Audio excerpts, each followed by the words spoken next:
Problem किसके सामने नहीं है? एक ने पूछा था कि तुम में से सुखी कौन है, हाथ ऊपर करो, किसी ने नहीं किया, क्योंकि जो एमएलए थे वो इसलिए दुखी है कि वो मंत्री नहीं बन पाए। मैं आपके लिए नहीं कह रहा हूं। मंत्री इसलिए दुखी थे कि उनको अच्छा डिपार्टमेंट नहीं मिला। जिनको अच्छा डिपार्टमेंट नहीं मिला वो इसलिए दुखी थे कि वो मुख्यमंत्री नहीं बन पाए, और जो मुख्यमंत्री बन पाए वो इसलिए दुखी है कि कब रहेंगे और कब जाएंगे इसका भरोसा नहीं। वो चीज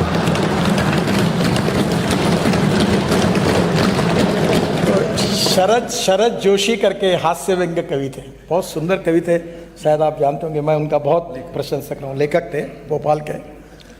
उन्होंने कहा था, एक सुंदर कविता की थी, जो राज्य में काम के नहीं थे उनको दिल्ली में भेजा, जो दिल्ली में काम के नहीं थे उनको गवर्नर बना दिया, जो गवर्नर नहीं बन पाए उनको एम्बेसडर बना दिया। अब राजनीति जो होती है सभी पार्टियों में ये चलता ही है। और मैं जब बीजेपी का प्रेसिडेंट था, जिसका उल्लेख उन्होंने किया, मुझे कोई आदमी ऐसा मिला नहीं जो दुखी नहीं था। तो मैंने कहा कि दुख और समाधान मानने पे होता है। मैं बहुत सुखी हूँ।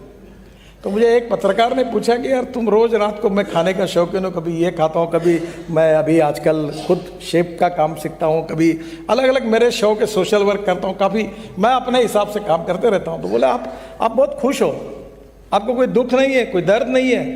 मतलब एक बात याद रखना, जो भविष्य की चिंता करता है वो दुखी होता है।